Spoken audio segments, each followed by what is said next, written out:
Boa noite, paz de Cristo a todos. Vamos nos colocar de pé no nosso lugar. Se você ainda não cumprimentou, não falou com essa pessoa que está próxima a você aí, cumprimente a ele, a ela agora. Libere uma palavra de bênção para a vida dele. Aleluia. Isso é muito bom.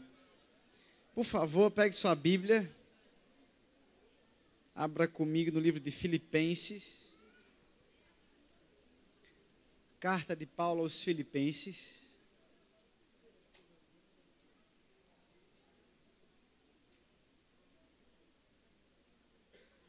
Filipenses capítulo de número 2.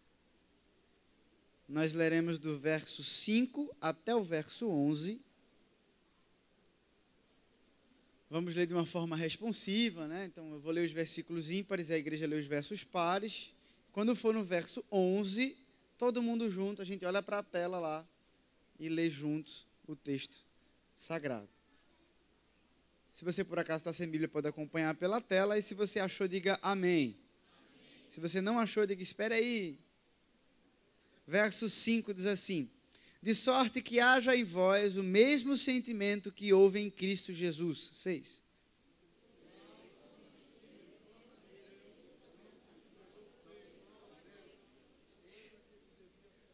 Mas a si mesmo se esvaziou, tomando a forma de servo, fazendo-se semelhante aos homens.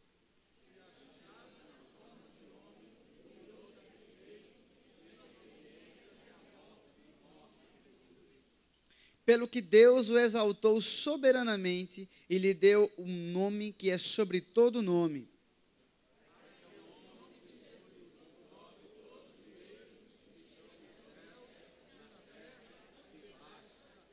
Na tela, verso 11, todos juntos. E toda língua confesse que Cristo é o Senhor, para a glória de Deus Pai. Você pode glorificar o Senhor por essa palavra? Pode aplaudir a Ele, pode aplaudir. Aleluia. Toda língua confesse que Jesus é o Senhor. Feche os seus olhos, curve sua cabeça, vamos orar.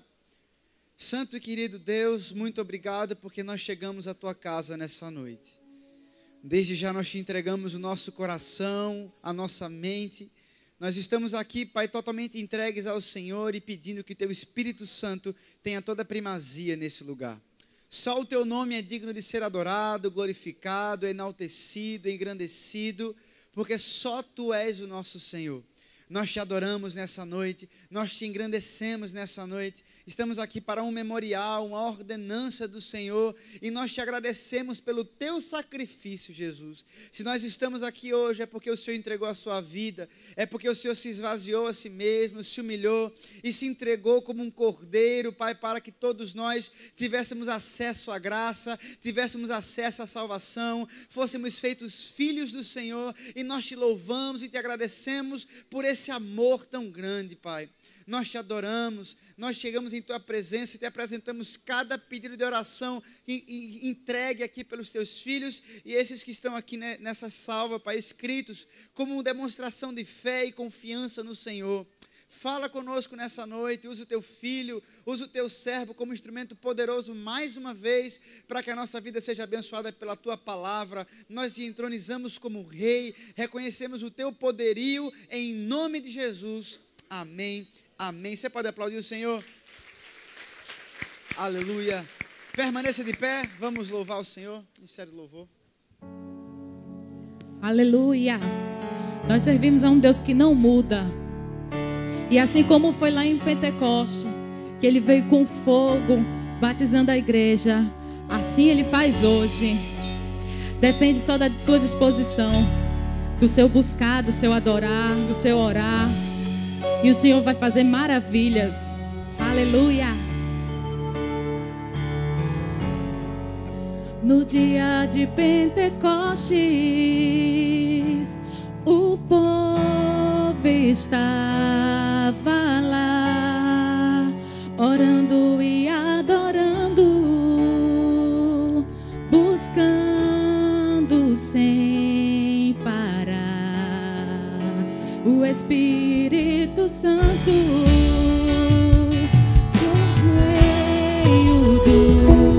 seu povo, assim como naquele dia.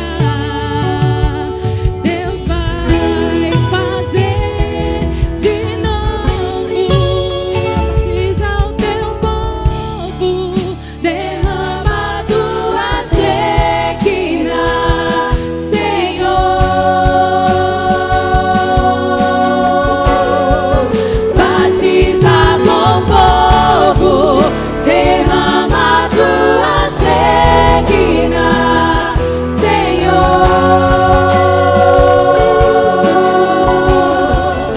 No dia de Pentecostes,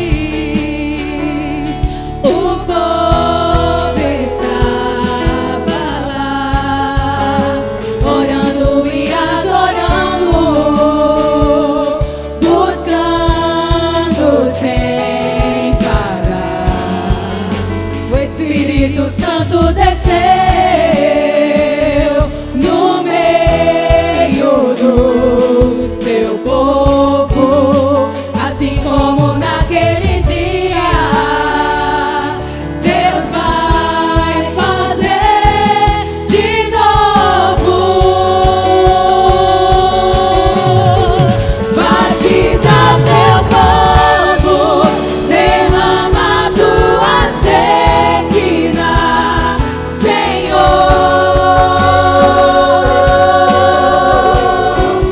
Batiza com fogo, derrama tua Shekinah, Senhor.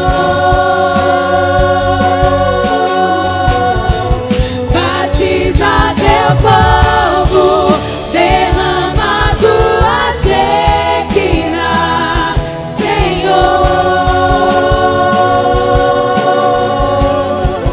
Batiza com fogo, derrama tua Shekinah, Senhor.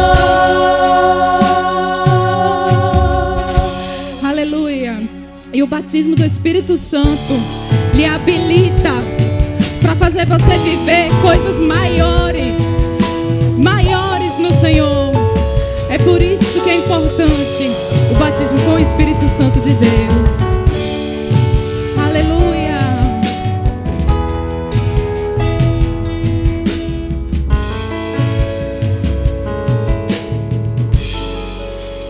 Deus vai fazer, Deus vai fazer de novo. Não se permita sair da mesma forma que você chegou. Vai batizar, vai renovar, vai seu povo. Deus vai fazer, Deus vai fazer de novo. Vai batizar, vai renovar seu povo. Batiza teu povo, derrama tua Shekinah, Senhor. Batiza com fogo, derrama tua Shekinah, Senhor. Batiza teu povo, derrama tua Shekinah, Senhor. Batiza com fogo, derrama tua Shekinah, Senhor.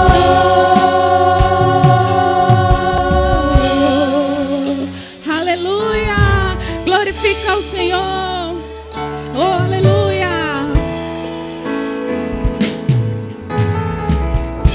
Aleluia. Celebre o nome do Senhor. Ele está aqui, amém. Deus, tu és exaltado, tu és adorado nessa noite. Que que você possa estar disponível a adorar a Deus, disponível a adorar o seu Pai. Jesus, nós te adoramos essa noite, Pai. Recebe a nossa adoração. Nós estamos aqui tão sedentos de Ti. Vem, ó Deus, vem, ó Deus, enche este lugar. Meu desejo é sentir Teu poder, Teu poder.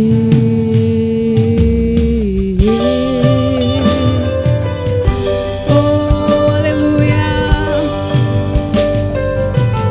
Cante.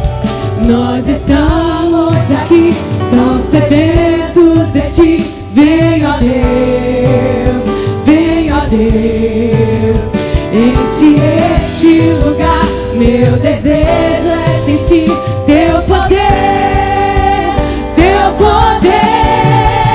Então vem incendiar meu coração, é o Teu altar.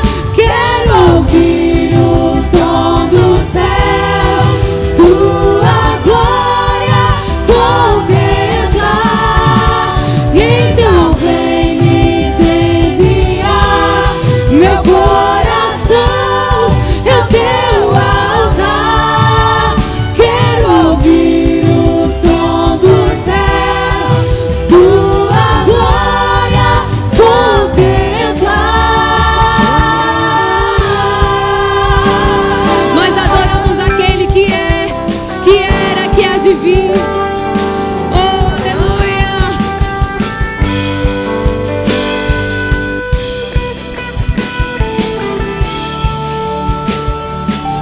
Cante. Nós estamos aqui tão sedentos de Ti. Vem, ó Deus, vem, ó Deus, enche este lugar. Meu desejo é sentir Teu poder, Teu poder. Então vem incendiar meu coração, é o Teu altar. Quero ouvir o som do céu, Tua glória contemplar. Então vem incendiar meu coração, é o Teu altar.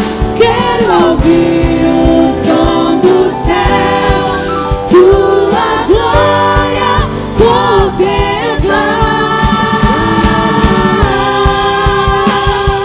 Mais de Deus sobre as nossas vidas, mais do Espírito Santo de Deus sobre as nossas vidas. Nós te adoramos, Jesus. Nós te exaltamos, Jesus.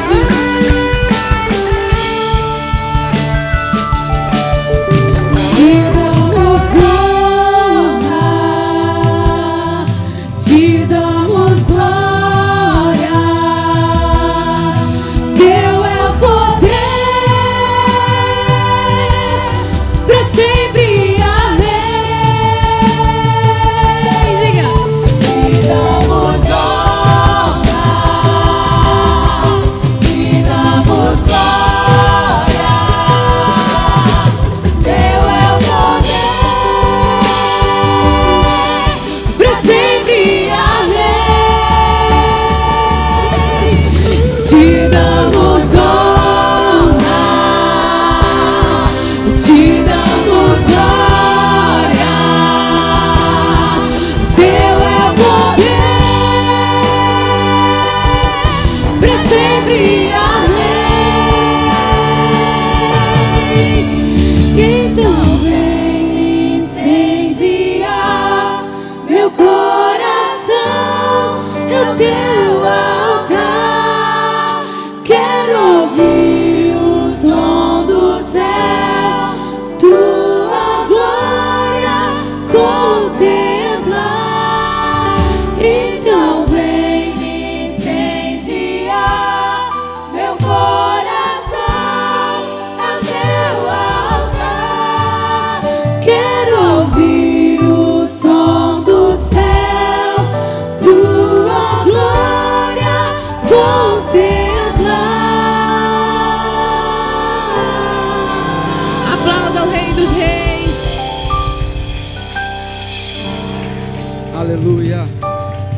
Glória a Deus. Você pode sentar. Quem quer ouvir a palavra do Senhor? Estamos recebendo aqui com muita alegria, né, o pastor Joab Saraiva, esse servo do Senhor, né, que está indo agora, vai ser pastor da Advec Caruaru. Dia 26, nada mais, nada menos, o pastor presidente está vindo do Rio de Janeiro só para dar posse a ele. É fraco nada, um homem. Bispo do Agreste agora. Eu queria que ele recebesse com muito carinho o pastor Joab, que é da casa.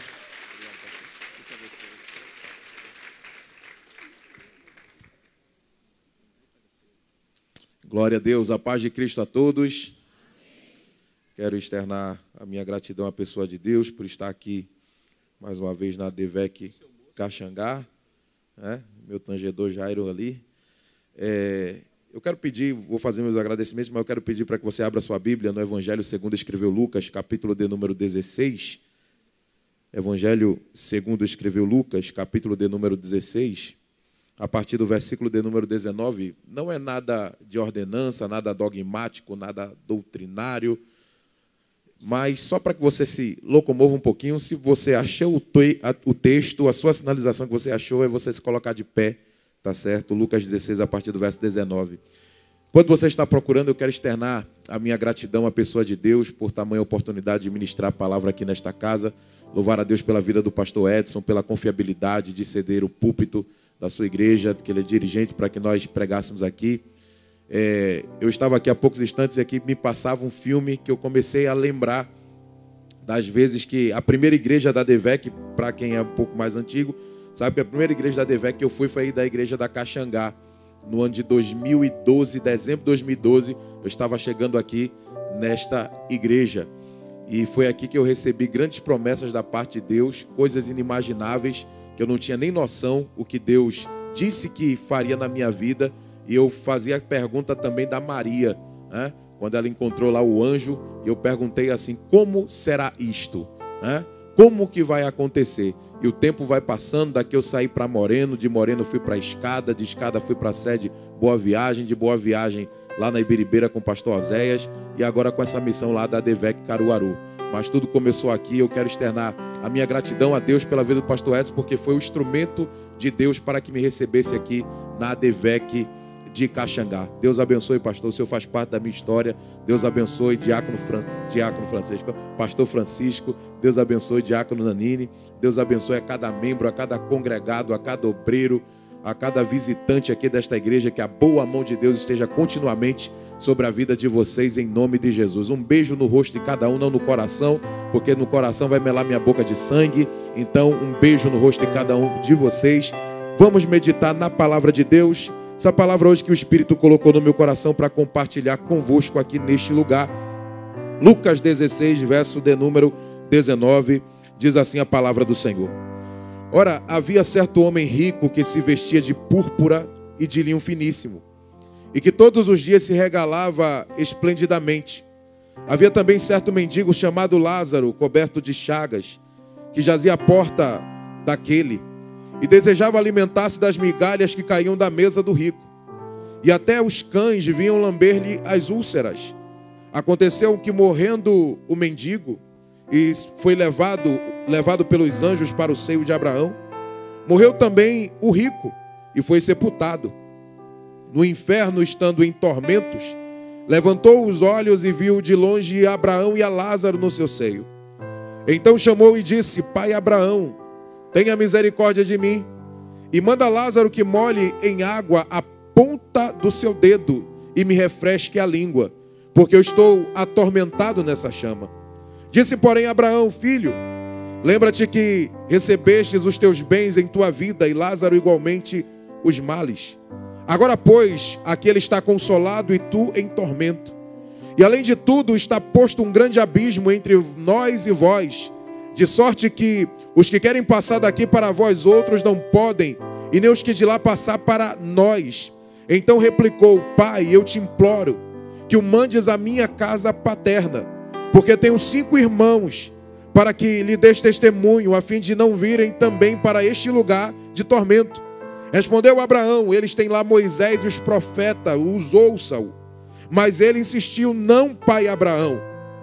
Alguém dentre os mortos, se for ter com estes, arrepender-se-ão.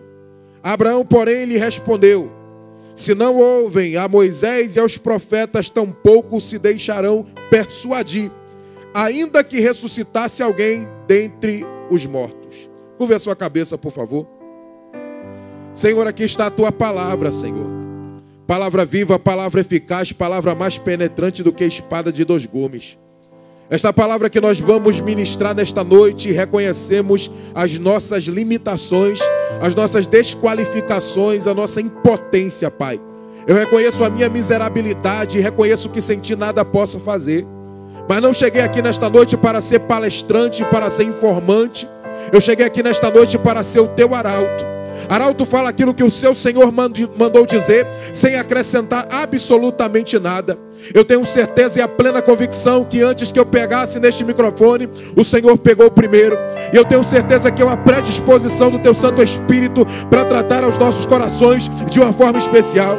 Espírito Santo, eu quero deixar bem claro nesta noite que o convidado mais especial deste lugar não são as pessoas que estão espalhadas na igreja, nem somos nós que estamos aqui em cima deste púlpito, mas o convidado mais especial deste lugar é o Senhor Espírito Santo de Deus, e por isso que nós estamos aqui nesta noite. Se porventura chegaram aqui pessoas abatidas, tristes, angustiadas, vem pelo poder da tua palavra consolá-los, dar uma nova perspectiva, uma nova visão, um novo vislumbre, mas não permita, ó Deus, que estas pessoas saiam daqui da mesma forma que entraram. Dá uma sacudida no reino do Espírito nesta noite. Se tem alguém que ficará frustrado aqui, Senhor, está nos acompanhando de longe, é o diabo, porque neste lugar tem presença, neste lugar tem fogo, neste lugar tem unção, neste lugar tem graça, neste lugar o Senhor se manifesta de uma forma especial.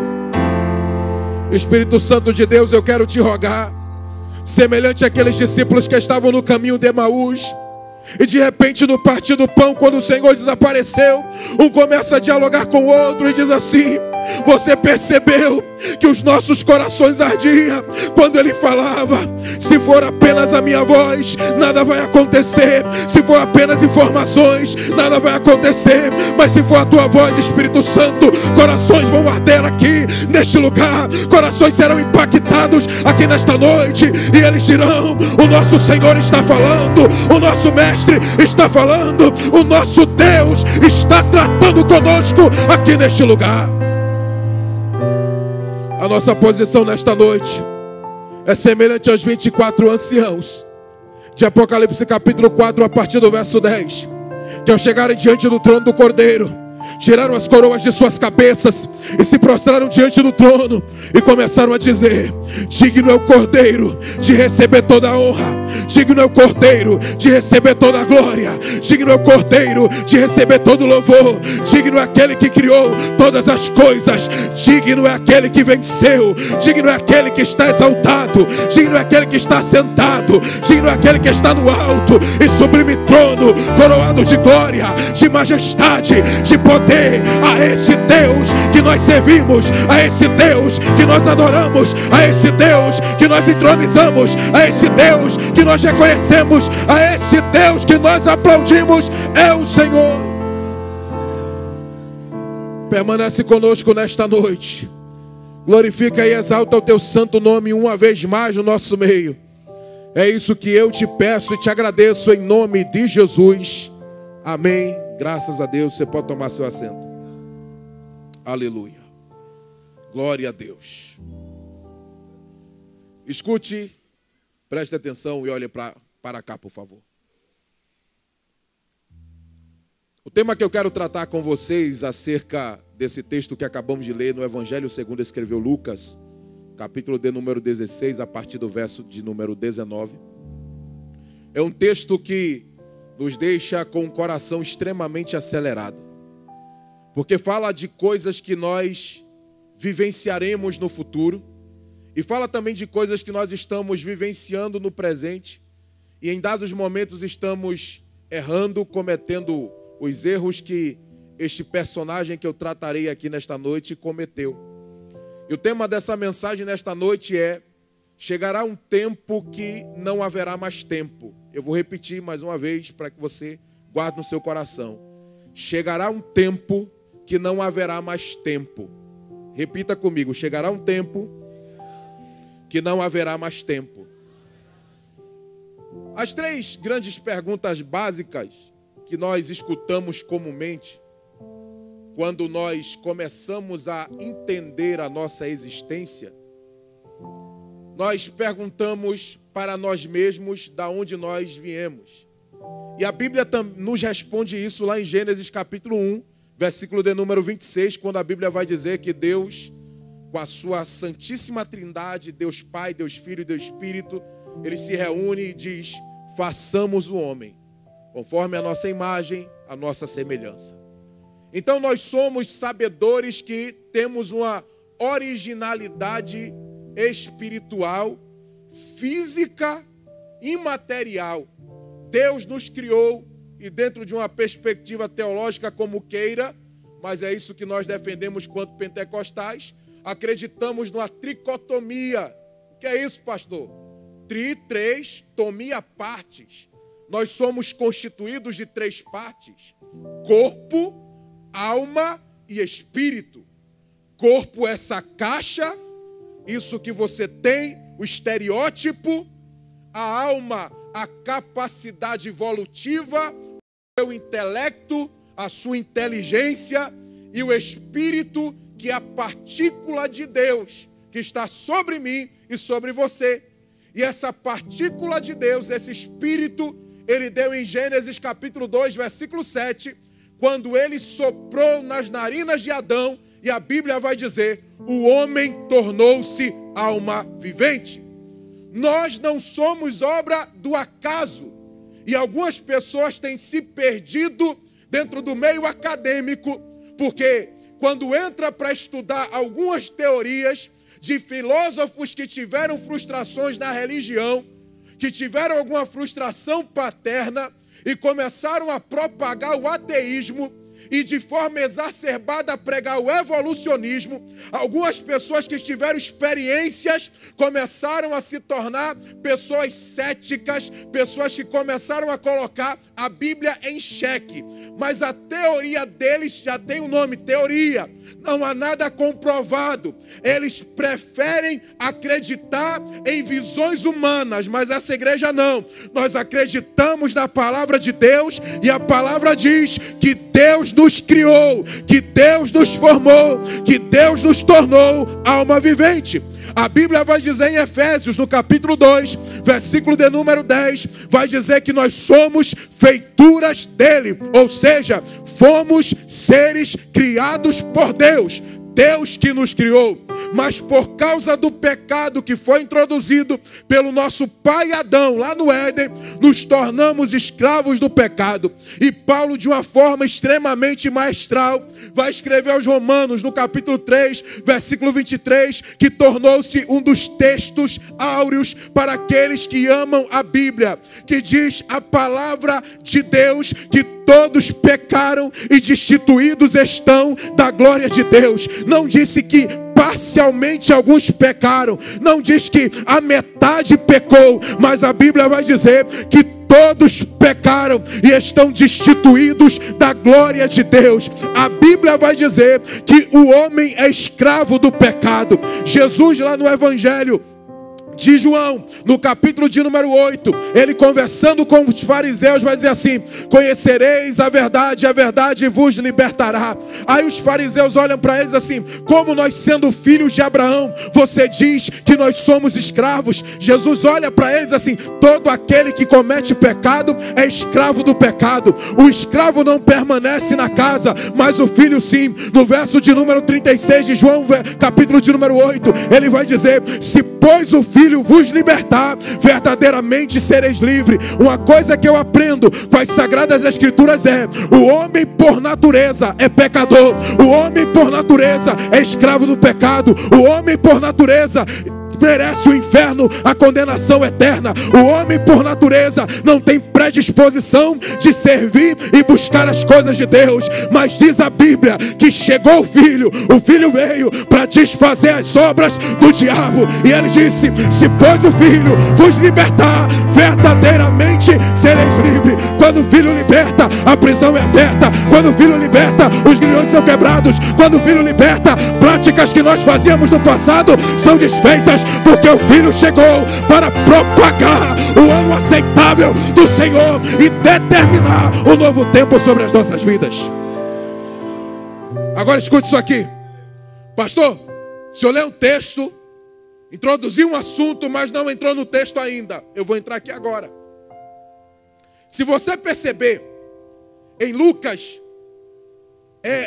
essa passagem é mencionada nos sinóticos, ou no Evangelho nas suas totalidades, porque sinóticos significa dizer semelhantes, que no caso é Mateus, Marcos e Lucas, e João, o Evangelho universalista. Nos 4 Evangelhos, Lucas é o único que cita essa passagem. Escute isso aqui, preste atenção, por favor. Alguns olham essa passagem, algumas Bíblias vão dizer assim: a parábola do rico e Lázaro. Outra vai dizer assim: o rico e Lázaro, na epígrafe do texto, essa parte negrito da sua Bíblia aí. Por quê? Porque é uma discussão teológica se essa passagem é parábola ou se esta passagem é verídica. Mas escute isso e preste atenção, por favor, para que eu possa continuar. Se esta passagem é parábola, parábola é uma extração de uma verdade. Jesus utilizava uma parábola para extrair uma verdade. Se isto é verídico, isto é uma verdade. Então aquilo que eu vou pregar hoje, se for dentro de uma perspectiva de parábola, não vai diminuir o que eu vou falar. Se for dentro de uma perspectiva que for o texto verídico, não vai diminuir o que eu vou falar. Porque são coisas que acontecem nas nossas vidas cotidianas e nós não estamos percebendo o que está acontecendo. O que eu quero falar dentro desse texto aqui nessa noite é que este rico aqui, ele tinha um mendigo na sua porta, o Lázaro, e ele passava todos os dias.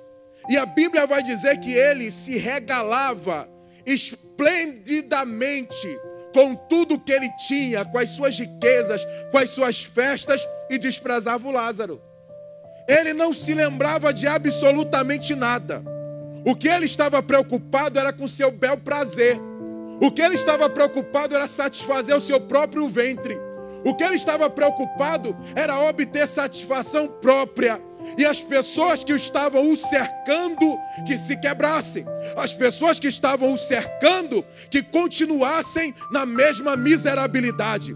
Só que a Bíblia vai dizer que certo dia Lázaro morreu. Quem morreu? Escute isso aqui. Escute isso, que coisa interessante. Quando a Bíblia disse que Lázaro morreu, e logo depois morreu o rico, e nós não sabemos qual foi o período de tempo entre a morte de Lázaro e a morte do rico, mas eu posso conjecturar aqui. Escute, presta atenção. Olhe para cá, por favor. Salomão, em Eclesiastes 7, salvo engano, verso 2, ele vai dizer que é preferível estar numa casa onde há luto do que onde há festa. Porque onde há luto você vê o final das coisas. Quando você vê um corpo, alguém morto, que não vai mais levantar, que não vai mais dialogar, que não vai mais se comunicar, você começa a dizer assim: um dia serei eu. Um dia eu vou estar lá. Um dia eu vou também para esse caixão. Você começa a refletir sobre a vida. Por quê? Porque você está vendo a finalização de uma vida. Mas no meio da festa você lembra de morte? Não. No meio da alegria você lembra de morte? Não. Pastor, então quer dizer que eu tenho que viver uma vida pensando em morte? Não. Nós precisamos ter uma equilibração. Não devemos ter pulsão de morte a todo tempo e pulsão de dizer assim: a minha vida vai ser eterna aqui. Não. Preciso ter um equilíbrio. Eu preciso viver bem. Eu não posso deixar que as coisas da vida me afetem, me paralisem, mas eu preciso também lembrar que existe uma vida após a morte. E sabe o que esse rico viu? Um cenário de luto. Porque conjecturo e penso eu que quando ele passa ali, já não havia mais ninguém na porta dele. Não havia mais cães lambendo as chagas do Lázaro. Não havia mais ninguém desejando aquilo que caía da mesa dele, os farelos. Não havia mais ninguém. E o tempo vai passando. E a Bíblia diz que este rico também morre. E quando este rico morre, ele quer tomar atitudes que ele não tomou em vida. Ele quer fazer coisas que ele não fez em vida. Sabe que eu vi uma reportagem, ou melhor, eu vi um vídeo do Marcelo Rezende. Quem lembra do Marcelo Rezende da Cidade Alerta? Lembra aí? Quem lembra? Pronto, morreu agora há pouco, ano passado. E ele estava com câncer terminal. E eu lembro no vídeo que ele disse assim: quando eu sair daqui, eu vou ajudar as crianças. Eu vou ajudar os necessitados. Eu vou ajudar quem precisa. O Marcelo Rezende começou a conjecturar coisas na sua mente. Benefícios ao próximo em sua mente. Porque ele estava numa situação limitadora. Porque ele não podia dar um passo a mais. Porque o câncer o havia tomado. Pastor, o que é que o senhor está querendo dizer com isso? Parece que a gente só pensa nas coisas da vida quando alguma coisa contrária acontece conosco. Nós queremos fazer promessas a Deus quando a situação está calamitosa. Porque quando nós estamos semelhante a este rico, se regalando de coisas esplêndidas, nós esquecemos de Deus, esquecemos das coisas que jamais deveríamos ter esquecido. E o Espírito do Senhor me trouxe aqui nesta noite para dizer aqui para você: eu vim aqui lembrar para você o que é mais importante na sua vida. Eu vim aqui lembrar para você o que deve ser primário e você tem colocado como terciário ou secundário. O Espírito do Senhor chegou aqui nesta noite para dar uma sacudida na tua estrutura, para nós não nos assemelharmos a este rico e tomarmos atitudes totalmente diferentes. Escute isso aqui. A primeira coisa que este rico, ele pensou, ele lembrou depois que morreu e não havia mais tempo. A Bíblia vai dizer, se você estiver com a Bíblia aberta, eu sempre vou estar citando aqui aonde ele vai falar. No verso de número 24, a Bíblia vai dizer: então clamando disse: Pai Abraão, tem misericórdia de mim. A primeira coisa que ele quis fazer quando não havia mais tempo: clamar a Deus pedindo misericórdia. A partir do momento que ele clama a Abraão, ele está olhando para a figura de Deus. Porque Abraão é uma representação dentro de uma visão de parábola. E se for literal, é uma autoridade máxima. Um representante que está aqui no texto. E ele está dizendo: tenha misericórdia de mim. Ele lembra de clamar ao Senhor. Ele lembra de buscar ao Senhor quando não tem mais tempo para fazer. O autor dos Hebreus vai dizer que a todos os homens está sujeito a morrer uma única só vez. E depois da morte, o que é que acontece? Segue-se o juízo. Não há mais possibilidade. Não há mais como voltar. Não há mais como retroceder. Depois que a morte chegou, tudo se esvaiu, tudo se findou. Mas é interessante, porque Paulo vai escrever a sua primeira carta à igreja de Tessalônica, no capítulo 4, versículo de número 13, quando aquela igreja estava cheia de interpelações, de questionamentos, e vai falando com Paulo, e Paulo diz assim no verso 13: eu não quero que vocês andem semelhantes àqueles que não têm esperança, quanto àqueles que estão dormindo. Paulo estava dizendo para eles assim: porque vocês estão se preocupando, porque vocês estão aí de cabelos em pé, porque vocês estão tão preocupados com aqueles que morreram. Ei, vocês têm que ter uma certeza: aqueles que morreram em Cristo é diferente daqueles que morreram sem Cristo. Aqueles que morreram sem Cristo é um ponto final, mas aqueles que morreram em Cristo é apenas uma vírgula, porque há uma continuidade, há uma continuidade, há uma continuidade. Primeiro, Ele lembra de clamar, de orar, quando não se tem mais tempo. Interessante que a morte do Lázaro foi uma sinalização de Deus para ele. O luto que chegou foi uma sinalização de Deus. Se tem alguém que nunca vai dever nada a ninguém, é a pessoa de Deus. Deus sempre vai nos dar sinalizações, dizendo para mim e para você: não é isso que eu separei para você. Não é essa vida que eu quero para você. Não são essas escolhas que eu separei para você. Não é este caminho que eu separei para que você trilhe. Não são essas coisas que você está fazendo que eu quero que você as faça. Porque tais escolhas estão te levando para o caminho de morte. Tais atitudes estão trazendo esfriamento no teu coração, se desvinculando das coisas de Deus. E de repente você se pega em determinadas atitudes que você para e pensa: por que estou fazendo isso? Porque simplesmente o clamor parou. A oração cessou. O período de intimidade diminuiu. Não foi Deus que se afastou, foi você que decidiu. Deus é um excelente cavalheiro que está com as portas escancaradas, dizendo assim: eu estou te esperando para você voltar para a comunhão. Eu estou te esperando para você voltar para a intimidade. Eu estou esperando para que você clame a mim mais uma vez.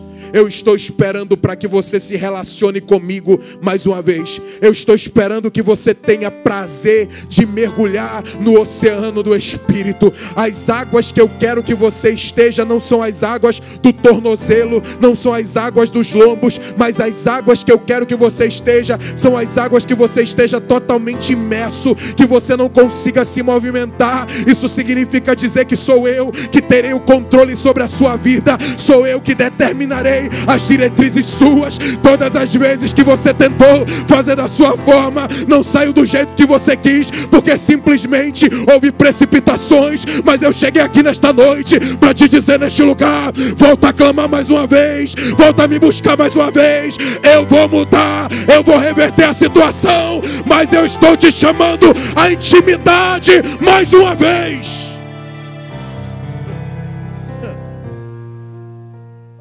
Entende isso? Ele estava clamando quando não havia mais tempo. Agora escute isso aqui. Continuando o texto. Versículo de número 24, a continuação. E manda a Lázaro que molhe em água a ponta do dedo e me refresque a língua. Olha para cá. Presta atenção nisso aqui. Primeiro, lembrou de clamar quando não havia mais tempo. Segundo, lembrou do próximo quando não havia mais tempo. Escute isso aqui, por favor, presta atenção. Aquele texto do Evangelho de Mateus, o capítulo escatológico de Jesus, que Jesus vai escrever no Evangelho de Mateus, capítulo 25. Deixa eu só conferir para não errar aqui o texto. É capítulo... Isso, capítulo 25. No verso de número 41, Jesus vai dizer assim: apartai-vos de mim para o fogo eterno, preparado para o diabo e seus anjos. A partir do versículo de número 35, Jesus começa a dizer: eu estava nu, sem roupa, vocês não me vestiram. Eu estava com fome, vocês não me deram de comer. Eu estava prisioneiro, vocês não me visitaram. E Jesus começa a elencar várias questões de atitudes. Escute isso aqui. E daqui a pouco Jesus diz assim: quando vocês não fizerem nenhum desses pequeninos, a mim vocês não farão. E a conclusão desse texto é o versículo 41. Apartai-vos de mim para o fogo eterno preparado para o diabo e seus anjos. Se você já leu parte do Sermão da Montanha de Jesus, e no capítulo 6, versículo 33, que é um texto citado com frequência: buscai em primeiro lugar o reino de Deus e o quê? E todas vos serão. Buscai o reino de Deus e a sua justiça. Você já parou para perceber no texto e analisar que a sua justiça que ele está falando são os atos de justiça? E os atos de justiça têm a ver com ajudar outras pessoas.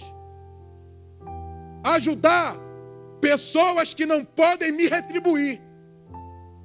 Eu vou usar aqui de forma hipotética. Se eu der um presente para o pastor Edson, se eu der um presente para o Diácono Nanini, se eu der um presente para o pastor Francisco, eles vão me retribuir. Não ganhei nada de galardão. Agora, ajudar quem não pode me retribuir, estender as mãos para quem não pode me devolver, estar no meio de pessoas que não vai me dar notoriedade na sociedade, isso se chama evangelho. Isso se chama ato de justiça. E sabe qual sempre foi a fala de Deus desde o Antigo Testamento? Lembrem-se dos órfãos, das viúvas, dos necessitados. Lembrem-se das pessoas que vivem desprezadas da sociedade. E o rico passava todos os dias pelo Lázaro e não dava atenção. Mas quando chegou lá no inferno, quando não havia mais tempo, ele estava dizendo: pede para que o Lázaro molhe a ponta do dedo dele e venha me refrescar, porque eu estou sofrendo nessas chamas. Escute uma coisa: aonde Deus te colocou e o que Deus tem te dado é muito mais pensando em outras pessoas do que pensando em você. Pastor, cuidado com a heresia. Já vou citar aqui o apóstolo Paulo escrevendo em Efésios capítulo 4, lá a partir do verso 11, que ele vai falar dos ministérios. Ele vai dizer assim: e ele chamou uns para apóstolos, outros para profetas, outros para evangelistas, outros para pastores e mestres. Aí ele vai dizer a conclusão: para o aperfeiçoamento dos santos. Pastor, o que é isso? O que eu recebi não é para meu benefício, é para o benefício da igreja. O que Deus nos deu é para o benefício do todo e não benefício particular. Eu vou usufruir sim, eu vou ter benefício sim, mas Deus vê a sua completude, a sua igreja, o dom que Deus te deu, os recursos que Deus tem colocado sobre a tua vida. É muito mais Deus dizendo: eu quero que você abra os olhos e enxergue outras pessoas, porque eu sou Deus liberal, eu sou Deus que penso no geral, eu sou Deus de totalidade e não de parcialidade. Sabe que interessante um texto que o pastor Silas cita, segundo o livro de Samuel, capítulo 5, versículo 12, que entendeu Davi que Deus havia confirmado o seu reino por amor do seu povo. Não o povo de Davi, mas o povo de Deus. Sabe o que Davi entendeu? Eu cheguei aonde cheguei, não é porque eu sou a última Coca-Cola do deserto. Eu cheguei aonde cheguei porque Deus, por amor ao seu povo, por infinita misericórdia, me colocou para tratar bem do seu povo. Ele lembrou de Lázaro quando não havia mais tempo. Tem uma terceira coisa aqui. Escute. Preste atenção e olhe para o texto, por favor. Preste atenção e olhe para o texto.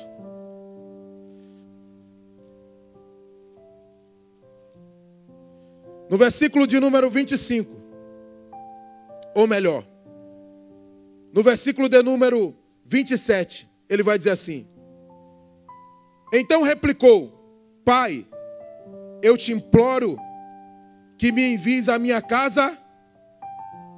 A minha casa o quê? Eu te imploro que o mandes à minha casa. A minha casa, porque tenho 5 irmãos. Sabe o que ele lembra? Quando não tem mais tempo, ele lembra da família. Ele está preocupado com a eternidade da sua família quando não tem mais tempo. Eu estava no enterro, semana retrasada, e era o enterro de um evangelista que havia dormido no Senhor. E os filhos chorando, e nesse enterro eu comecei a falar das Escrituras Sagradas, porque o maior complicado de participar de enterro para deixar uma palavra é quando a gente sabe que alguém não dormiu no Senhor. Os pastores sabem disso. Mas quando você tem a convicção que quem está ali dormiu no Senhor, fica mais fácil. Porque você aproveita, evangeliza, você já tem a palavra ali. E eu comecei a refletir e a dizer: comigo mesmo, depois de ouvir um relato de um dos filhos. E ele diz assim: pastor, eu não queria ir para a igreja quando pequeno, mas esse velhinho aí é que pegava pela minha mão e dizia assim: você vai para a igreja. Você não vai fazer o que você quer da sua vida, você vai para a igreja. Pastor, quando eu estava pensando em desistir, ele chegava e dizia assim: vai desistir por quê? Você já viu seu pai desistir de alguma coisa? Você vai continuar na igreja. Pastor, tudo que eu tenho acerca de Jesus, acerca de Deus, é por causa desse velhinho aí, que está dentro desse caixão. E eu comecei a refletir, a pensar que o maior legado que nós podemos deixar para os nossos familiares não são casas, porque de repente nós preocupamos-nos e dizemos assim: vamos poupar, está correto. Vamos deixar para os nossos filhos, vamos pagar a melhor faculdade para ele, vamos dar um carro para ele, vamos dar um apartamento para que quando ele casar, quando ela casar, tenha um apartamento. Mas eu comecei a entender pelas Sagradas Escrituras que o maior legado que nós podemos deixar não é apartamento, não é casa, não é dinheiro na conta, não é uma boa herança, mas o maior legado que nós podemos deixar para a nossa família é a presença de Jesus dentro da nossa casa, é Jesus no nosso lar. O apartamento é daqui da terra, o carro é daqui da terra, o dinheiro é aqui da terra, a roupa é daqui da terra, mas Jesus é da terra, mas Ele está lá no céu, para morarmos no céu eternamente com Ele. O reino dele não é terreno, o reino dele é celestial, o reino dele não é daqui, o reino dele é lá de cima. Aqui é um período de tempo, aqui estamos de passagem. Nós devemos nos preocupar com o céu.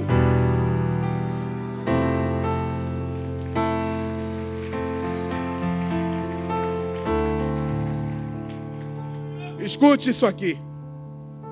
Ele se preocupa com a sua família, se preocupa com os seus irmãos. E sabe uma atitude que eu achei interessantíssima que ele toma quando não há mais tempo? Ele tem uma preocupação. Ele diz assim, no verso de número 30. Mas ele insistiu: não, pai, Abraão, se alguém dentre os mortos for ter com eles, arrepender-se-ão. Escute, preste atenção. Lembrou de clamar quando não havia mais tempo. Lembrou do próximo quando não havia mais tempo. Lembrou da família quando não havia mais tempo. E em quarto lugar, ele está lembrando do Evangelho, da pregação do Evangelho, de pessoas se converterem a Cristo quando não há mais tempo. Ele quer se tornar o maior evangelista. Ele quer se tornar o melhor. Manda o Lázaro então, para que ele pregue lá. Ele quer ser investidor do Evangelho, mas não tem mais tempo. Acabou. O tempo se esvaiu. E agora aquilo que ele vai viver é algo eterno. E sabe por que nós não pensamos tão forte assim? E quando nós estamos pensando além, é porque nós estamos com algum problema psicológico? Porque nós temos uma partícula de eternidade dentro de nós, como eu já falei aqui, que é o fôlego de vida do Altíssimo. Por isso que nós não pensamos que nós iremos morrer. Por isso que nós não pensamos que um dia nós partiremos. Só que um dia esse coração meu e o seu um dia vai parar. Um dia aqui nós não estaremos mais de pé. Outras pessoas virão. E a nossa família vai nos chegar para nos levar no caixão. E por mais que ela nos ame, elas vão nos enterrar. Porque o nosso corpo vai entrar em estado de decomposição, de putrefação. E o mau cheiro começa a sair. Eu lembro que estava no enterro em Santo Amaro. E um corpo que estava já em estado de decomposição. E o caixão estava fechado. E a família começou a dizer: vamos enterrá-lo logo, porque está fedendo demais. Pegaram o corpo dentro do caixão fechado, deixaram na pista que ia levar até a sepultura, e os familiares se afastaram porque não aguentavam a fedentina, não aguentavam o mau cheiro. Por mais que nós tenhamos pessoas ao nosso lado que nos ame, por mais que tenhamos pessoas do nosso lado que cuide de nós, mas quando o Espírito se esvair de nós, quando a morte chegar, elas não poderão fazer absolutamente nada. Elas estarão limitadas. E na hora da morte existe uma bifurcação. E que bifurcação é essa, pastor? Se eu tive as minhas vestes lavadas pelo sangue do Cordeiro, eu tenho acesso ao céu. Mas se eu não tive, eu vou a passos largos para o inferno. Mas são as minhas escolhas do aqui e do agora. Deus chegou aqui nesta noite para dizer para você: o que eu mais me preocupo com você é aonde você vai passar a sua eternidade. Pastor, fala aí um pouco, vou dizer aqui. A Bíblia vai dizer no Evangelho de Lucas, no capítulo 13, versículo 28, que o inferno é lugar de prantos e ranger de dentes. A Bíblia vai dizer que existem níveis de sofrimento no Evangelho de Mateus, capítulo 11, a partir do verso 22. Jesus olha para Cafarnaum, olha para Corazim e vai dizer: olha, se os milagres que eu fiz em Tiro e Sidom acontecessem, ou melhor, se acontecessem, os milagres que eu fiz acontecessem em Sodoma e Gomorra, certamente o povo de lá teria se arrependido. No dia do juízo final, haverá mais sofrimento para vocês do que Sodoma e Gomorra. Jesus estava dizendo o que naquele texto, pastor? Jesus estava nos ensinando que quanto mais eu conhecer o Evangelho, quanto mais eu entender o Evangelho e eu me desvincular desse Evangelho e morrer sem Cristo, o meu sofrimento será muito maior do que aquele que nunca ouviu. Do mesmo jeito que no céu existem galardões para o trabalho desempenhado aqui na terra em prol do Evangelho, existem níveis de sofrimento também no inferno. Interessante o que Jesus disse. A Bíblia vai dizer, em Apocalipse 20, versículo de número 15, que todos aqueles que não foram achados no livro da vida foram lançados no lago de fogo. E isto é a segunda morte.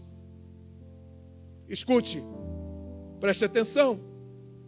Você já, aqui é fácil no Nordeste, nós somos nordestinos. Você lembra daquele solzão de rachar a cabeça? Você lembra? Lembra?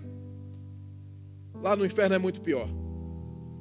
Você lembra quando aqui em Recife teve aquele apagão, apagou tudo, ou uma falta de energia que apagou tudo?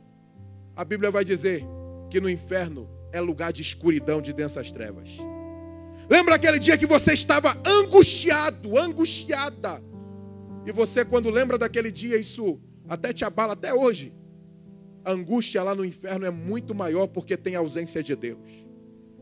Agora o detalhe, o texto que eu falei há poucos instantes, de Mateus 25, 41.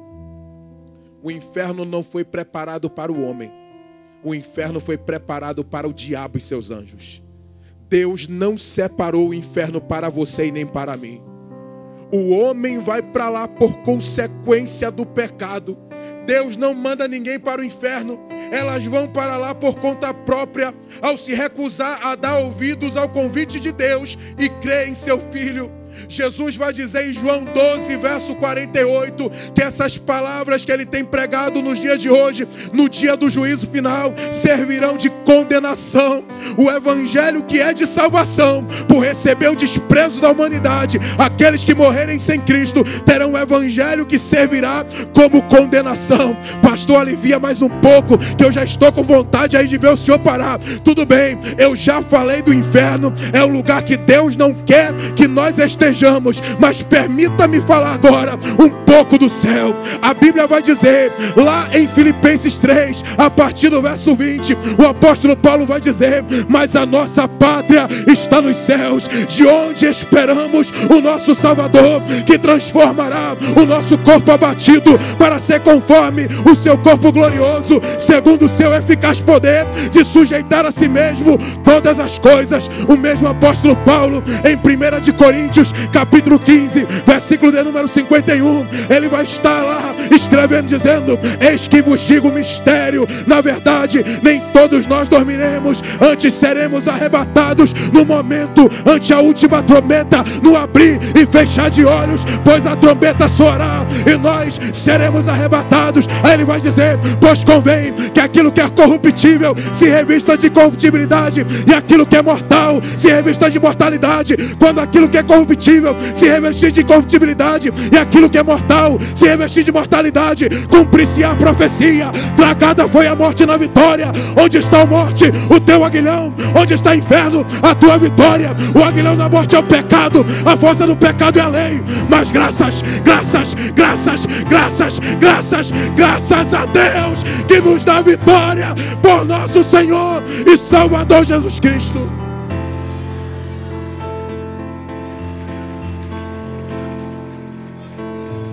Escute uma coisa. Eu tenho que explicar isso aqui para você entender. Olha o que é que Paulo vai dizer. Tragada foi a morte na vitória. Onde está a morte, o teu aguilhão? Onde está o inferno, a tua vitória? Que aguilhão é esse? O que o apóstolo Paulo está nos ensinando é o seguinte. O camarada tinha um boi bravo. Ele pegava um aguilhão, imagine um cabo de vassoura, numa ponta como se fosse um espeto agudo, ou aqueles que é colocado lá no muro da sua casa. Antigamente no muro da casa do meu avô era colocado lá para que ninguém pulasse. Quando o boi bravo queria se desvincular, se desvencilhar do caminho que o seu senhor determinava, ele começava a furar o boi. E furando o boi ia seguir no caminho que ele queria. Ele queria ir para a esquerda, ele furava. Quando sentia o furo, ele voltava para o caminho. O que Paulo está dizendo, onde está a morte, o teu aguilhão? Porque a morte e o pecado estava nos conduzindo para o caminho de morte, destruição, de condenação eterna. Todas as vezes que pensávamos em nos desvincular desse caminho, algo nos furava, nos escravizando na droga, escravizando na bebida, escravizando na homossexualidade, escravizando na prostituição. Aí de repente Paulo vai dizer, mas está chegando um dia, está chegando a hora, está chegando o tempo, que esse aguilhão não vai funcionar mais, que esses furos vão acabar, que esses desejos de Satanás de levar para o caminho de morte vai encerrar, findar-se-á, porque vai chegar o tempo do corpo incorruptível revestido de corruptibilidade que Deus nos dará. Agora escute isso aqui. Apocalipse capítulo 21. Já estou terminando. João escrevendo. João velho, na ilha de Patmos. A visão física não estava em perfeitas condições, mas a visão espiritual estava escancarada. João estava escrevendo tudo, e quando chega no verso de número 1, ele diz assim: eu estou vendo uma nova Jerusalém que está descendo do céu. João começa a dizer, essa nova Jerusalém é da parte de Deus. E ele começa a dizer assim, nessa nova Jerusalém não haverá mais choro, não haverá mais luto. Ele enxugará dos teus olhos todas as lágrimas. Aí no verso de número 5, João vai dizer, através da inspiração do Espírito Santo, que entra na boca de João, escreve. Escreve o que, Senhor? Escreve aí para o povo lembrar. Eis que faço nova todas as coisas. Eis que faço nova todas as coisas. Eis que faço nova todas as coisas. Eis que faço nova todas as coisas. Só aqueles que querem morar no céu, só aqueles que têm o desejo do céu, só aqueles que dizem, é daqui para o céu, daqui não largo, daqui ninguém me tira. Levanta a mão, dá um glória, dá uma exaltação, bendiza o nome da...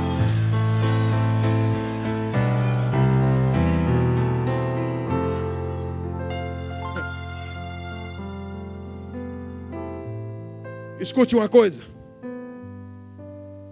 Perdoe-me toda a minha sinceridade, você tem maturidade para escutar isso. A maior preocupação da Santíssima Trindade não é te dar carro. A maior preocupação da Santíssima Trindade não é te dar casa. A maior preocupação da Santíssima Trindade não é aumentar a tua conta bancária. A maior preocupação da Santíssima Trindade, e uso a palavra preocupação dentro de uma linguagem humana, o maior desejo e preocupação dele é te levar para o céu. Paulo disse que se esperarmos em Cristo somente nesta vida, somos os mais miseráveis dos homens. Aqui só é um período de tempo. Aqui só estamos de passagem. Não permita que as coisas desta vida te tire do caminho do céu. Não esqueça de clamar. Não esqueça do próximo. Não esqueça da tua família. Não esqueça do evangelho. Essas coisas importantes é que vai nos fazer chegar no céu. Pastor, então é pelas obras? Não, não estou dizendo que é pelas obras. Nós não somos salvos pelas obras, mas somos salvos para as boas obras. As nossas obras é a evidência da nossa salvação. O que vai legitimar a minha salvação diante dos homens são as minhas atitudes. Eu posso dizer 1000 vezes que sou salvo, mas se as minhas atitudes não legitimarem isso, é apenas palavras lançadas ao vento. Então nós podemos sim andar no percurso daquilo que Deus determinou através das Escrituras. O nosso caminho é celestial. Eu encerro nesta noite. Não vou cantar, mas lembro daquilo que meu avô cantava sempre lá na casa dele. Ele dizia assim: para o céu eu também quero ir. Para o céu eu também quero ir. Morar com o Senhor lá na glória e viver com Jesus no porvir. Ele cantava um hino bem antigo, só aquele que é bem antigo que sabe. Ele dizia assim: fui comprar minha passagem na estação principal. O condutor me exigiu um documento real. Aí ele diz assim: vem, vem, vem, embarcar neste trem que vai partir. E a viagem é para Jerusalém. Mas só entra no trem, só entra no céu aqueles que têm um passaporte celestial. Que Deus abençoe você. Que Deus abençoe a sua casa. Que Deus abençoe a sua família. E lembre sempre, é daqui para o céu. Glória a Deus, aleluia, aleluia, glória a Deus, que bênção, que bênção, que bênção. É a oportunidade de nós refletirmos na nossa vida. Que palavra abençoada, né, irmãos, irmãs? Fique de pé, vamos nesse momento celebrar a Santa Ceia do Senhor. Que palavra, irmãos, que palavra. 1 Coríntios, capítulo de número 11. Eu vou ler aqui para vocês esse texto. E diante de tudo isso que foi ministrado ao nosso coração, eu apenas quero te dizer que ainda dá tempo. Amém? Ainda dá tempo. Ainda dá tempo. Estamos vivos, estamos ouvindo a palavra de Deus e temos tempo, temos vida, temos saúde para refletirmos sobre como está a nossa vida diante de tudo aquilo que foi exposto aqui por nosso pastor Joab. A Bíblia diz a partir do versículo 23 da primeira carta do apóstolo Paulo à igreja de Corinto: porque eu recebi do Senhor o que também vos entreguei, que o Senhor Jesus, na mesma noite em que foi traído, tomou o pão, e tendo dado graças, ele o partiu e disse: tomai e comei, isto é o meu corpo que é partido por vós. Façam isto em minha memória. Depois, da mesma maneira, ele tomou também um cálice, depois de ceiar, dizendo: este cálice é o novo testamento no meu sangue. Fazei isto todas as vezes que beberdes, também em minha memória. Porque todas as vezes que comerdes este pão e beberdes este cálice, proclamais a morte do Senhor até que ele venha.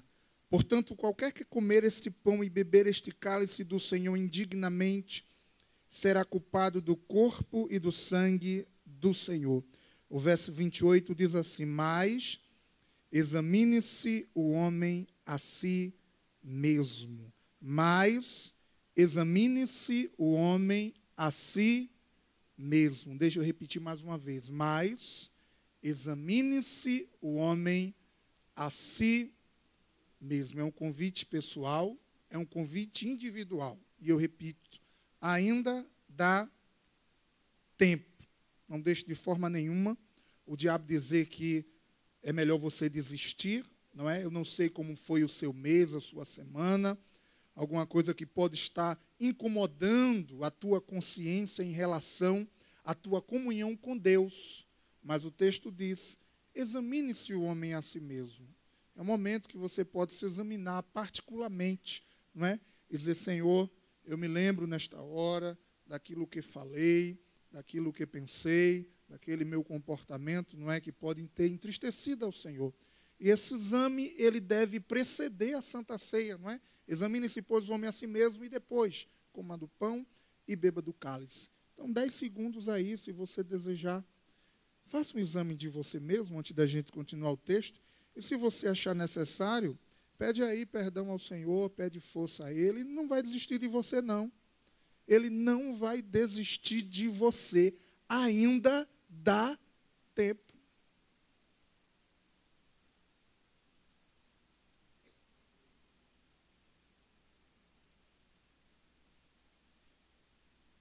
Examine-se, pois, o homem a si mesmo, e assim coma deste pão e beba deste cálice, porque o que come e bebe indignamente, come e bebe para sua própria condenação, não discernindo o corpo do Senhor.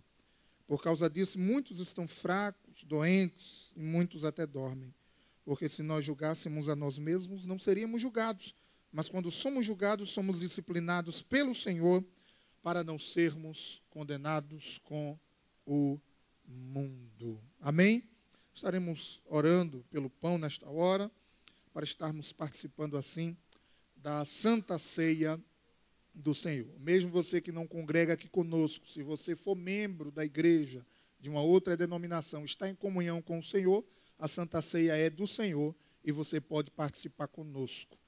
Vamos orar. Feche os seus olhos e vamos orar ao Senhor. Nosso Deus e nosso Pai que estás no céu. Louvamos o teu nome, Senhor, pela tua palavra que foi ministrada aos nossos corações. Que tudo aquilo que foi nos dito, Senhor, possa ficar bem guardado. E que estejamos constantemente refletindo, Senhor, sobre a nossa vida, sobre a nossa comunhão com o Senhor. Pai querido, aqui está em minhas mãos, Senhor, este pão, Senhor, feito por mãos humanas. Mas nesta hora nós consagramos a Ti, Senhor, para que se torne símbolo do corpo de Jesus Cristo que foi partido por nós. E que ao participarmos, Senhor, que a Tua igreja ao participar, possamos ser renovados em nosso espírito, Senhor. Que haja força espiritual na vida de cada crente, na vida de cada servo Teu, ao participar da Santa Ceia. Muito obrigado, Senhor, pela Tua bondade, pela Tua graça e pela Tua misericórdia, Senhor. Continua perdoando as nossas falhas, Senhor, tendo misericórdia de cada um de nós. É isto que nós Te pedimos e Te agradecemos, em o nome de Jesus. Amém. Pode tomar o seu assento.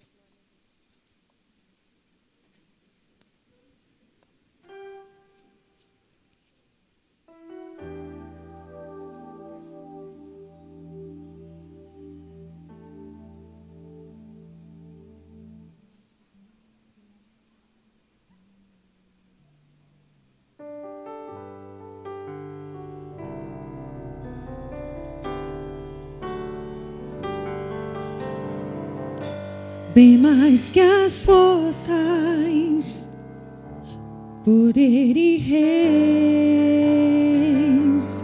que a natureza e tudo que se fez, bem mais que tudo criado por Tuas mãos,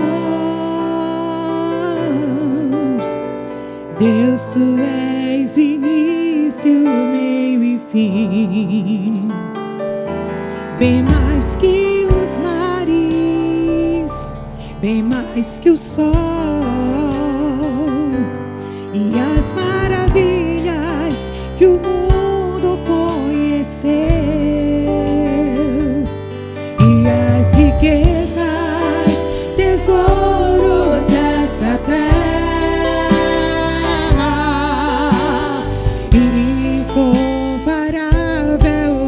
pra mim. Por amor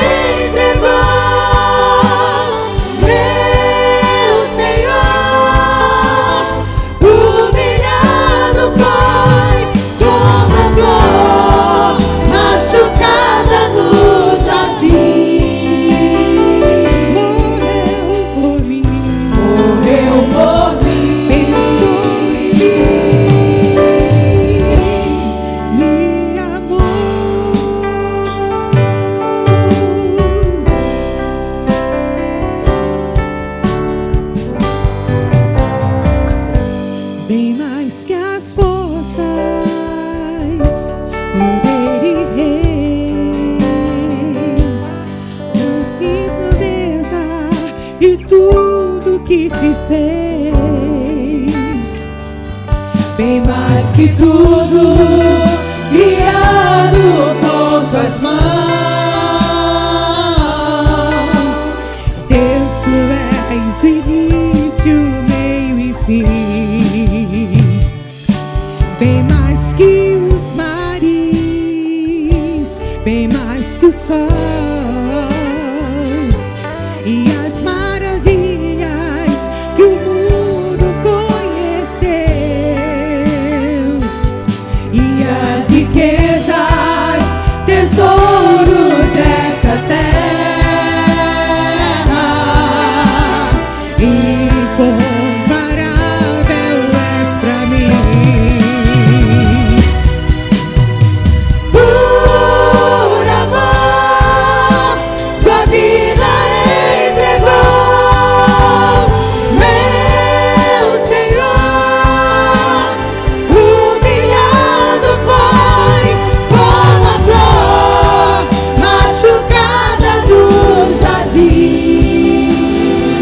Morreu por mim, morreu por mim, pensou em mim, me amou. Por amor, sua vida entregou, meu Senhor. Humilhado foi como a flor machucada do jardim. Morreu por mim, pensou em mim, me amou. Como a flor machucada do jardim.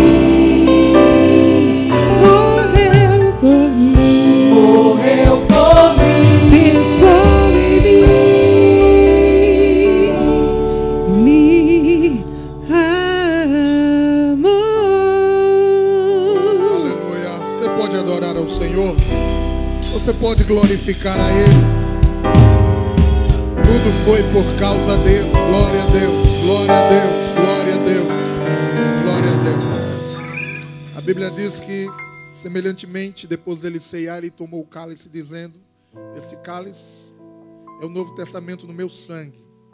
Fazei isso todas as vezes que beberdes em memória de mim. Faça isso nesta noite com alegria, com gratidão ao Senhor. O Senhor já te perdoou, porque você já se arrependeu. Então se alegre na presença dEle. Santa Ceia é uma noite de festa. Santa Ceia é uma noite de gratidão, é uma noite de alegria, é uma noite de reflexão também. Mas a reflexão deve nos lembrar de onde nós estávamos e de onde nós estamos. E tudo isso por causa dEle, nosso Deus e nosso Pai. Mais uma vez nos colocamos diante de Ti, Senhor. Aqui está em minhas mãos este cálice, Senhor. Este suco de uva, Pai, que também passou por um processo de industrialização, Senhor. Mas nesta hora nós queremos consagrar a Ti, para se tornar símbolo do sangue de Jesus Cristo que foi derramado por nós. Naquele dia em que Ele estava reunido com seus discípulos, Ele disse: eu não beberei deste fruto da vide novamente conosco, até aquele dia em que o beba de novo convosco no reino de meu Pai. Esta reunião, Senhor, é um momento, Deus, que nós nos alegramos em Ti, Senhor, por aquilo que Jesus fez por nós. Mas esta reunião também, Senhor, aponta para a eternidade. Aponta para um momento onde todos que estão aqui nesta noite, Senhor, estarão reunidos naquele grande dia, com crentes de todas as épocas, de todas as gerações, ó Deus. Estaremos com Paulo, com Pedro, com João, com Moisés. E acima de tudo, na presença daquele que derramou o seu sangue por nós. Guarde a vida de cada um de nós, Pai. Que não venhamos parar nem desistir no meio da caminhada, Senhor. Que as lutas, as adversidades, as tentações, Senhor, as provas, ó Deus, as setas, as ciladas do diabo venham afastar este meu irmão, esta minha irmã, Senhor. Mas que todos nós possamos alcançar a coroa, a vitória final. Que ao participarmos desse cálice, Senhor, possamos também receber novamente força de Ti, para continuarmos, ó Deus, Te servindo com alegria. Esta é a nossa oração, e assim Te agradecemos em o nome de Jesus. E você diz: glória a Deus. Pode assentar.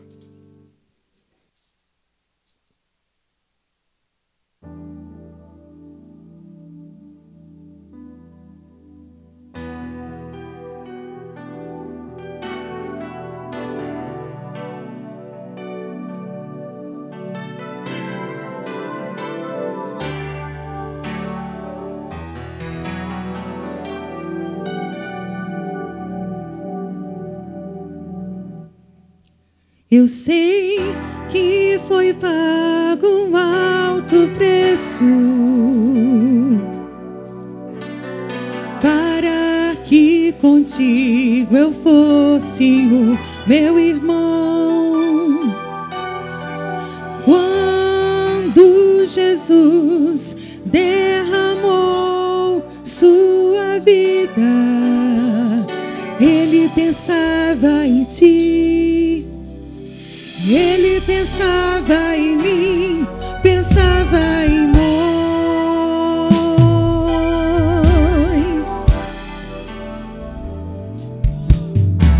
Eu sei que foi pago um alto preço para que contigo eu fosse o meu irmão. Jesus derramou sua vida, Ele pensava em ti, Ele pensava em mim, pensava em nós, e nos via redimidos por seu sangue, lutando o bom combate no Senhor,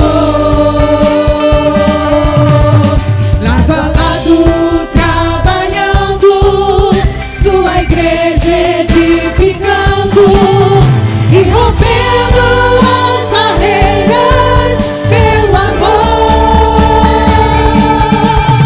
e na força do Espírito Santo nós proclamamos aqui que pagaremos o preço de sermos um só coração do Senhor. E por mais que as trevas militem e nos tentem separar, os nossos olhos em Cristo unidos iremos andar.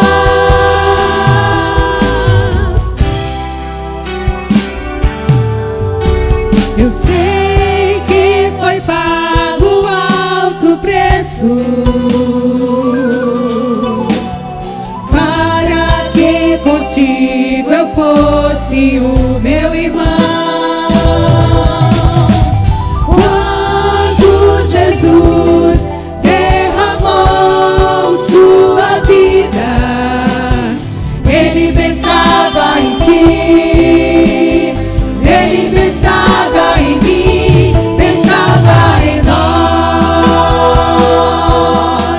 e nos via redimidos por seu sangue,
pode aplaudir ao Senhor.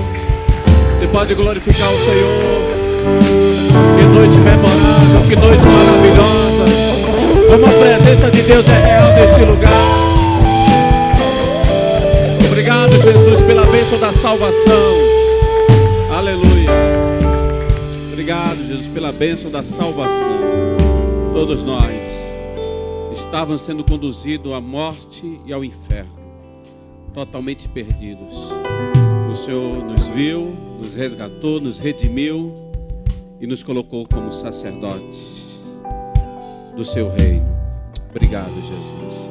Pastor Joab, muito obrigado, que Deus te abençoe. Você está feliz com a vida do nosso pastor Joab? Você pode aplaudir o Senhor. Deus abençoe. Essa igreja com certeza vai estar orando pela sua vida, tá bom? Nesse novo desafio ali, não tem nada fácil, né? A Bíblia diz que o reino de Deus é tomado à força, é um grande desafio, pastor Joab, mas eu sei que Deus já o capacitou e vai continuar capacitando tudo aquilo que ele representa para cada um de nós. Amém?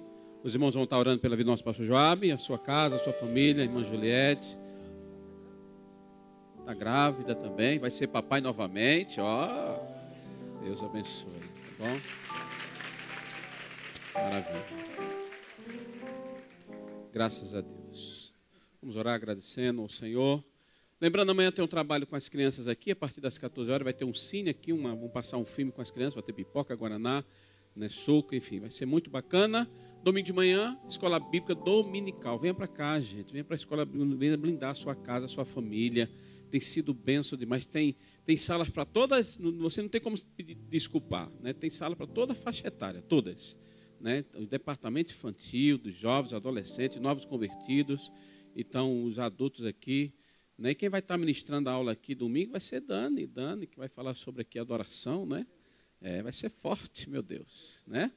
Tá bom? Então esteja aqui conosco e na tarde e à noite o diácono Nanini, que é o meu segundo agora, meu co-pastor, ele vai estar ministrando aqui na tarde, 5 horas e às 19h30, tá bom? Pai, muito obrigado por essa noite memorável nas nossas vidas, Senhor, pela Tua palavra, Senhor.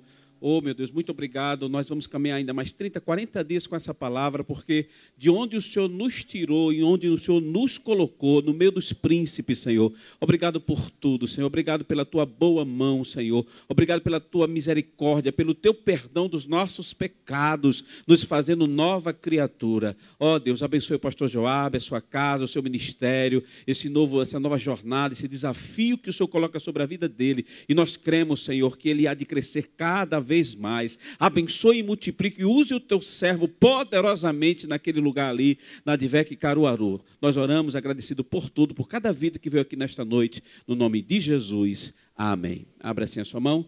A graça do nosso Senhor e Salvador Jesus Cristo, o amor de Deus nosso Pai, as ricas consolações do Espírito Santo de Deus, esteja hoje para todo sempre, todo dizem. Vá em paz, Deus te abençoe. Uma boa noite, um bom descanso. Deus abençoe.